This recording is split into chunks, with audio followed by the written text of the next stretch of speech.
Class 9th में एक topic बच गया है हम लोग का लास्ट, ग्राफीय निरूपण यानी कि ग्राफिकल रिप्रेजेंटेशन। ग्राफिकल रिप्रेजेंटेशन थोड़ा सा टफ पॉइंट है, लेकिन हम लोग इसको समझने की कोशिश करेंगे ताकि आसानी से समझ में आ जाए। एक बार इसको आप ध्यान से देख लेंगे तो एक ही बार में आपको पूरा ग्राफ से संबंधित कोई भी क्वेश्चन आ जाएगा और किसी प्रकार की कोई परेशानी नहीं होगी। और जो लोग ग्राफ नहीं देखेंगे उनको यह क्वेश्चन ग्राफ से संबंधित कोई क्वेश्चन नहीं आएगा। और कहीं भी आप कोई परीक्षा देने जाते हैं, कंपटीशन का दे, कोई भी दे, तो उसमें ग्राफिकल क्वेश्चन जरूर से जरूर आता है। तो हमारा ग्राफीय निरूपण में क्या है उसको जानिए। सबसे पहला हमारा है दूरी समय ग्राफ। तो कोई पूछ देगा कि दूरी समय ग्राफ को कैसे रिप्रेजेंट करते हैं, तो दूरी समय ग्राफ के लिए कंडीशन ये है कि हमेशा समय को एक्स एक्सिस के साथ और दूरी को वाई एक्सिस के साथ रिप्रेजेंट करते हैं। कैसे हम लोग इंडिकेट करेंगे, तो दूरी को वाई एक्सिस के साथ और समय को एक्स एक्सिस के साथ रिप्रेजेंट करेंगे। मैंने थोड़ा पहले लिख दिया ताकि आप लोगों का समय बच जाए। यदि ऐसा नहीं होता तो समय वीडियो लंबा हो जाएगा, आपको समझने में सुविधा होगा। याद रखिएगा क्या करना है कि जब भी दूरी समय ग्राफ खींचना है तो आपको क्या करना है कि समय को एक्स एक्सिस के अबाउट करेंगे और दूरी यानी डिस्टेंस को वाई एक्सिस के अबाउट रिप्रेजेंट करेंगे। अब हम लोग का है नेक्स्ट जो पॉइंट है, एक समान चाल से गति के लिए दूरी समय ग्राफ। एक समान चाल से गति के लिए दूरी समय ग्राफ। एक समान चाल का मतलब क्या हुआ, एक समान चाल किसे कहते हैं, तो आप जानते हैं एक समान चाल की परिभाषा है कि यदि किसी वस्तु द्वारा समान समय अंतराल में समान दूरी तय की जाए तो वस्तु की चाल एक समान चाल कहलाती है। यदि किसी वस्तु द्वारा समान समय अंतराल में समान दूरी तय की जाती है तो वस्तु की चाल एक समान चाल कहलाती है। अर्थात यहाँ से क्या हम अर्थ निकालेंगे कि जो किसी वस्तु द्वारा तय की गई दूरी होगी वो टाइम के प्रोपोर्शनल होगी। टाइम के क्या होगी, प्रोपोर्शनल होगी, यानी कि जैसे दूरी बढ़ेगी उसी के अनुपात में समय भी बढ़ेगा। तो इसके लिए इसको रिप्रेजेंट करने का तरीका क्या है, तो इसके लिए क्या है कि एक ट्रांसवर्सल लाइन सीधी होगी। जब समय इधर करेंगे और दूरी को इधर करेंगे और ग्राफ खींचेंगे तो ये जो लाइन होगी वह क्या इंडिकेट करेगी, एक समान चाल को इंडिकेट करेगी। अब आपको कभी भी क्वेश्चन में ऐसा दिखाई दे इस प्रकार का तिरछी लाइन, तो आप सीधे समझ लेंगे कि क्वेश्चन में यह कहना चाहता है कि हमारी वस्तु जो है एक समान चाल से गति कर रही है, यूनिफॉर्मली मोशन कर रही है। मैंने यहाँ लिख भी दिया है कि एक समान चाल में वस्तु द्वारा तय की गई जो दूरी होगी वह समय के अनुक्रमणपाती होती है। हमने क्या लिखा है कि एक समान चाल से एक समान चाल में वस्तु द्वारा तय की गई दूरी वह समय के अनुक्रमणपाती होती है। थोड़ा सेंटेंस नहीं बैठ रहा था तो ध्यान देंगे आप लोग। इसमें सबसे इंपॉर्टेंट बात आपका यही है कि आपको जब भी स्ट्रेट लाइन ऐसे तिरछा दिखाई दे तो यह समझ लीजिए कि बॉडी जो है यूनिफॉर्मली मोशन कर रही है, यूनिफॉर्मली स्पीड से मोशन कर रही है। हमेशा के लिए याद रखिएगा इस तरह से होगा। दूसरी चीज, अब इसके आगे हम लोग निकालेंगे कि इससे हम वेलोसिटी कैसे फाइंड करेंगे। जब भी दूरी समय ग्राफ होगा तो इससे केवल आपका निकलेगा चाल, क्योंकि परिभाषा आप जानिए कि चाल बराबर होता है दूरी बटा समय। अरे भाई क्लास 6 से ही आप लोग पढ़ रहे हैं, नहीं याद पड़ा क्या आप लोगों को? आप लोग को याद पड़ रहा होगा कि क्लास 6 में क्या पढ़े थे कि समय बराबर होता है दूरी बटा चाल बराबर क्या होता है, दूरी बटा समय। तो दूरी और समय दिया है, सोचिएगा दूरी दिया है, दूरी ऐसे है ऊपर वाला, और ये समय नीचे वाला है, तो ऊपर मैंने लंब बटा आधार क्या होता है, टेन थीटा प्रवणता, टेन थीटा या प्रवणता। तो इसका अर्थ यह हुआ कि वस्तु की चाल निकालनी होगी तो हमको क्या करना होगा कि उस ग्राफ का प्रवणता निकालना होगा। प्रवणता मतलब बताया भी थे पीछे, slope, slope means tangent, tan theta, और टेन थीटा का मतलब है लंब बटा आधार। इसी ग्राफ को मैं एक अलग इधर बनाया हूं। अब कहें काहे कहते ऐसे से ऐसे बना दिए, तो मैंने यहाँ क्या दिखाया है उसको जानिए। यहाँ पर हमने ये दिखाया है कि जैसे मानिए कि ये पॉइंट है हमारा, ये पॉइंट है, तो इस पॉइंट पर चाल होगा हमारा कुछ, और ये पॉइंट है, तो हमको ये निकालना है कि एक समान चाल से गति कर रहा है वस्तु, तो एक समान चाल से उसका चाल है कितना, 5 किलोमीटर प्रति घंटा है कि 5 मीटर प्रति सेकंड है, ये तो हमको मालूम होना चाहिए ना। तो इसके लिए कैसे करेंगे, तो हमने माना कि जब पॉइंट ए पर वह ऑब्जेक्ट था या वस्तु थी, तो उस समय उसका समय t1 था और दूरी s1 थी। जब वह b पर पहुंचा तो उस समय t2 था और दूरी क्या था, s2 था। अब देखिए ये पूरा t2 था और ये t1 है, तो ये दूरी कितनी होगी, t2 माइनस t1। जैसे मान लीजिए यहाँ तक 3 था, यहाँ तक हो गया 5, यहाँ तक 3 हो गया, यहाँ तक 5 हो गया, तो ये क्या होगा, ये क्या होगा, 5 में से 3 गए, ये 2 हो गया। ये समझ में रहा आप लोगों को। तो ये ध्यान देना है कि इसमें जो है, इसमें से इसको हटाएंगे तो ये आपका डिस्टेंस निकल जाएगा t2 माइनस t1।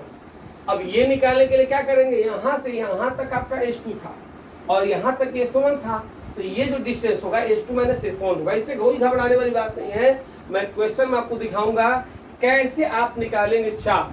आप याद रखिएगा हमेशा कि जब भी दूरी समय ग्राफ होगा और इस तरह से तिरछे लाइन, स्ट्रेट लाइन ऐसे तिरछे जा रही है, तो आप यह समझिएगा कि वस्तु की जो चाल होगी वह एक समान चाल होगी, और वह चाल निकालने के लिए आपको क्या करना होगा, उसका स्लोप निकालना होगा, टेन थीटा निकालना होगा। तो यहाँ पर लिख दिया हूँ कि टेन थीटा, क्या लिखा हूँ, टेन थीटा। यह बात ध्यान दीजिएगा कि वस्तु की चाल निकालने के लिए आपको क्या करना है कि दूरी समय ग्राफ की प्रवणता निकालनी है। और दूरी समय ग्राफ की प्रवणता कैसे निकालेंगे, तो टेन थीटा, टेन बराबर क्या होगा, लंब बटा आधार। अभी क्वेश्चन में आएगा एकदम आसानी से, आपको इतना आसान लगेगा कि उसका कोई जवाब ही नहीं है। बस यही याद रखिए कि जब भी प्रवणता निकालना है तो लंब बटा आधार, हमेशा यही करना है। क्या निकालना है, लंब बटा में आधार। जब भी आपको चाल निकालना है, किससे, तो दूरी समय ग्राफ से, तो उस समय आप क्या करेंगे कि सीधे उसकी प्रवणता निकालेंगे, बाकी कुछ करेंगे नहीं। अब तीसरा हमारा पॉइंट आता है कि असमान चाल। असमान चाल में क्या था, असमान चाल का परिभाषा आप लोगों को याद पड़ा होगा। क्या बोले थे हम लोग कि यदि किसी वस्तु द्वारा समान समय अंतराल में भिन्न भिन्न दूरी तय की जाती है तो वस्तु की चाल असमान चाल कहलाती है। क्या बोलेंगे कि यदि किसी वस्तु द्वारा समान समय अंतराल में भिन्न भिन्न दूरी तय की जाती है तो वस्तु की चाल असमान चाल कहलाती है। अब असमान चाल का कैसे आप पता करेंगे यह असमान चाल है, तो वक्र के रूप में यह प्राप्त होगा। जब वक्र के रूप में आपको दिखे तो सीधे याद कर लीजिए नॉन यूनिफॉर्मली मोशन है, नॉन यूनिफॉर्मली स्पीड से ऑब्जेक्ट मोशन कर रहा है, यानी असमान चाल से वह वस्तु गति कर रही है। कब, जब वह ग्राफ जो है इस तरह से हो, उसका ग्राफ कैसा हो, कर्व के टाइप का हो, और लाइन हो स्ट्रेट लाइन ऐसे तिरछे, तो आप समझिए कि वह एक समान चाल है। अब आपको पकड़ में आया कि नहीं, सीधे लाइन है तिरछा ऐसे स्ट्रेट लाइन, तो यह समझिए कि वहाँ एक समान चाल है। वक्र के रूप में है असमान चाल है। सीधे सीधे एक लाइन याद रखना है। क्या याद रखना है आपको, कि यदि सीधी लाइन है तो एक समान चाल है, वक्र के रूप में है तो असमान चाल है। अब आप कहेंगे कि ये θ1 θ2 आप काहे लिख दिए हैं, एक ही बात दो जगह लिख दिए हैं, तो यहाँ वाला θ1 मान लीजिए, इसको θ2 मान लीजिए। किसी भी कर्व में, इतना ब्रॉड क्वेश्चन आप में नहीं है लेकिन मैं बता दे रहा हूं ताकि आगे भी आपको कोई दिक्कत न हो। नाइन्थ में कोई जल्दी बताएगा नहीं आपको ग्राफ, मैं गारंटी देता हूं। नाइन्थ में कोई जल्दी ग्राफ नहीं बताता आपको, सीधे क्वेश्चन करा देता है कोई और भी इधर उधर करा देते हैं लोग। लेकिन आप एकदम सावधानी समझिए, इसमें मैं आपको बिल्कुल कंसेप्ट क्लियर कर रहा हूं कि जैसे आपको ये ग्राफ देख रहे नहीं है, ये कर्व टाइप का, तो इसके किसी पॉइंट पर टेंजेंशियल लाइन खींचेंगे। टेंजेंशियल लाइन देख रहे नहीं है, अगर टेंजेंशियल लाइन मतलब स्पर्श रेखा, मतलब ऐसी रेखा उस पॉइंट से जो उसको स्पर्श करते हुए जाए, और एक लाइन ऐसे खींचते हैं इस अक्ष के समांतर, तो जो एंगल बनता है वो θ1 निकल गया, तो tan θ1 निकाल सकते हैं। और tan θ1 मतलब प्रवणता मतलब क्या होगा, चाल।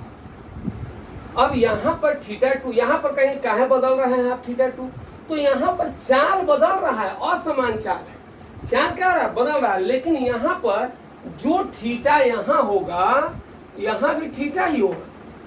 बात समझिएगा, क्यों? क्योंकि यहाँ समान चाल है, चाल में कोई परिवर्तन नहीं हो रहा है, इसलिए इसका एंगल जो है बदलेगा नहीं। और यहाँ पर क्या हो रहा है, हर पॉइंट पे चाल बदल रहा है, इसलिए इसका मान बदल जाता है। यह θ1 हो गया, ये θ2 हो गया। अब आप एक बात कान खोल के सुन लीजिए कि यहाँ पर जो आप θ1 या tan θ1 या प्रवणता जो निकाल रहे हैं, यह क्या है, तो यह जो चाल है वह तत्कालिक चाल है, स्पॉन्टेनियस स्पीड है, वह तत्कालिक चाल है। आप लोग जैसे गाड़ी में बैठ के जाते हैं, अचानक आपका ध्यान स्पीडोमीटर पर पड़ा, तो उस समय का जो चाल होगा वह क्या कहलाएगा, तत्कालिक चाल कहलाएगा। अब ये जो है हम लिखे थे दूरी है, ये देखिए थोड़ा सा मिट गया है मेरे से,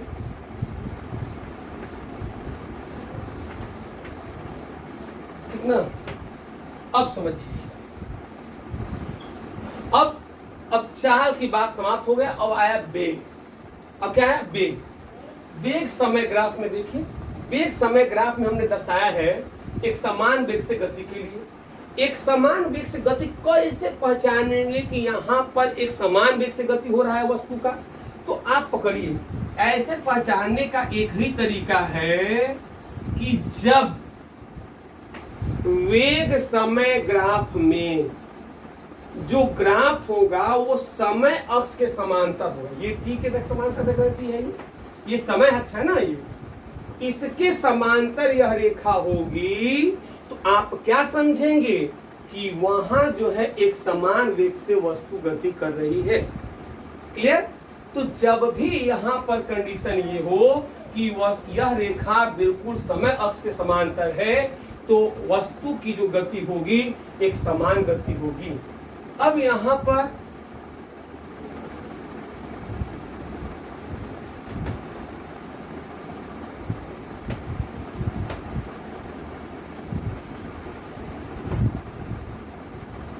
अब जब कोई वस्तु एक समान वेग से गतिमान हो तो वेग समय ग्राफ समय अक्ष के समांतर होता ही लिख दिए हम। इसका मैग्नीट्यूड कैसे निकालेंगे, डिस्प्लेसमेंट कैसे निकालेंगे। अब एक बात याद रखिए, वेग और समय दिया है तो विस्थापन बराबर क्या होता है, तो भाई वेग बराबर विस्थापन बटा समय होता है ना, तो विस्थापन बराबर क्या होगा, वेग गुणा समय। तो ये समय है, ये वेग है, इसका मतलब कि गुणा करेंगे तो क्या निकलेगा, क्षेत्रफल। तो विस्थापन जब निकालना है तो आप क्या करेंगे, इस आयत का क्या कर देंगे, क्षेत्रफल निकाल देंगे। अब तीसरा पॉइंट हम लोग आते हैं त्वरण के लिए कि त्वरण कैसे निकालेंगे। अब एक बात और, वेग समय ग्राफ रहेगा तो आप वहां पर विस्थापन भी निकाल सकते हैं और त्वरण भी निकाल सकते हैं। दो क्वेश्चन पूछेगा उसमें, कौन कौन, वेग समय ग्राफ देगा तो आपसे पूछ सकता है विस्थापन और त्वरण, लेकिन जब समय और दूरी ग्राफ देगा तो केवल और केवल पूछेगा क्या? वस्तु की चाल। अब हम लोग अगला जो पॉइंट लिखेंगे इसमें, तो अगला पॉइंट हम दर्शाए हैं, देखिए यहाँ पर T1 T2 वही चीज है। ऐसे देखिए, एक समान त्वरण से गति करेगा वस्तु तो ऐसे रेखा खींचेंगे, तिरछे जाएगा सीधे। और यहीं पर यदि असमान त्वरण से हो जाएगा तो वहां भी कर्व होगा, ऐसे ही अभी कर्व दिखा रहे हैं हम। लेकिन जब एक समान त्वरण से होगा तो एक समान का मतलब ही है कि स्ट्रेट लाइन है। और आपको कुछ करना नहीं, इतना नहीं समझना है कि क्या है, यहाँ T1 है T2 है, जैसे माने थे यहाँ पर T2 माइनस T1 आएगा, यहाँ V1 है यहाँ V2 है तो ये V2 माइनस V1 आएगा। यहाँ भी tan थीटा निकालना है। त्वरण निकालने का मतलब ही है tan थीटा, और tan थीटा मतलब हो जाएगा लंब बटा में आधा। ठीक है। अब हम लोग एक क्वेश्चन और लिखेंगे, अभी इसमें एक क्वेश्चन और बाकी रह गया है इसका, उसको समझना जरूरी है। अब वह क्वेश्चन है क्या? तो देखिए, अभी एक समान त्वरण के लिए था, अब असमान त्वरण के लिए जानिए। पहले इसको नोट डाउन कर लीजिएगा आप लोग, उसको रोक करके वीडियो को और नोट डाउन जरूर कर लेंगे। आप समझ रहे हैं ना? देखिए, एक बार इसको देख ले रहे हैं, नहीं थोड़ा समझ में आ रहा है, कम समझ में आ रहा है, दोबारा देखिए। लेकिन इतना क्लियर कोई नहीं बताएगा आपको जितना क्लियर मैं बता रहा हूँ। एक बार समझेंगे एकदम याद हो जाएगा, इसकी गारंटी है मेरी। बात समझिए ना, मोस्ट इम्पोर्टेंट टॉपिक है आपका ये, बात समझिए। और ये इतना इम्पोर्टेंट है कि कहीं भी आप कोई एग्जाम देने जाएंगे तो यह क्वेश्चन जरूर पूछेगा। आप भले ही कोई कंपटीशन की तैयारी कीजिए तो जरूर से जरूर पूछेगा क्वेश्चन। अब हम लोग चल रहे हैं इसमें असमान वेग के लिए, असमान त्वरण के लिए।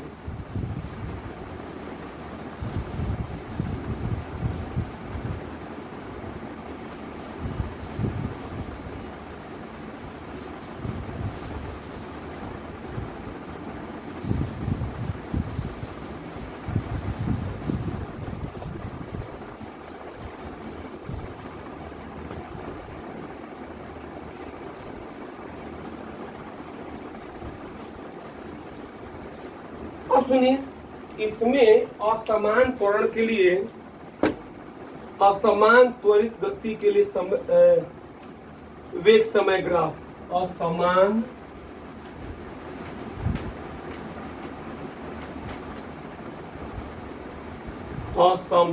त्वरित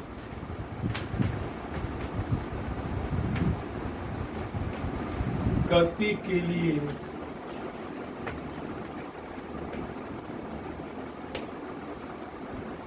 वेग समय ग्राफ, वेग समय ग्राफ। अब देखिएगा, रिप्रेजेंट में कर रहा हूं यहाँ पे। हमेशा यही याद रखना है आपको। देखिए, टाइमिंग को टी कुछ ऐसे और ये वेलोसिटी की हो जाएगा, जो कर्व ऐसे कर्व टाइप का है। हमेशा यही बात याद रखना है, ये जो ग्राफ होगा वो कर्व टाइप का है। अब एक बात और, तो वेग समय ग्राफ में सरल रेखा की प्रवणता, वेग समय ग्राफ में सरल रेखा की प्रवणता जितनी ही अधिक होगी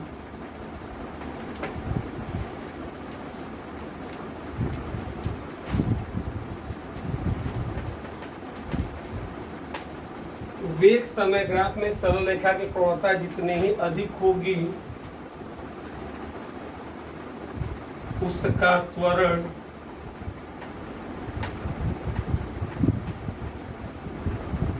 उतना ही अधिक होगा।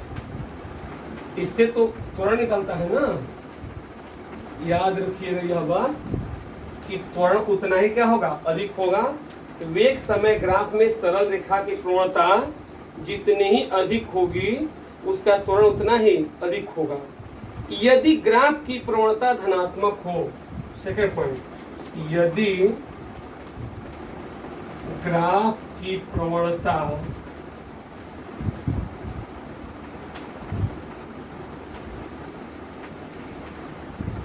धनात्मक हो तो त्वरण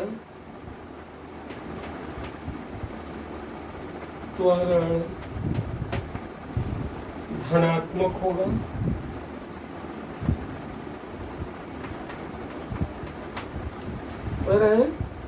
और यदि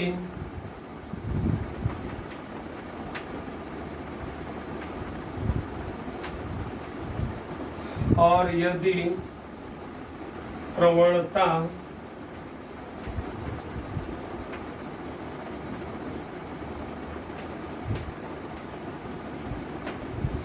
ऋणात्मक हो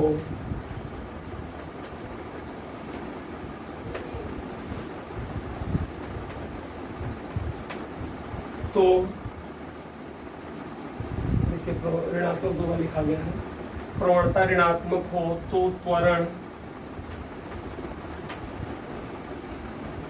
मानदक त्वरण होगा, मानदक त्वरण होगा, और इसी त्वरण को ऋणात्मक त्वरण भी कहते हैं। यही हम लोग का इम्पोर्टेंट पॉइंट था।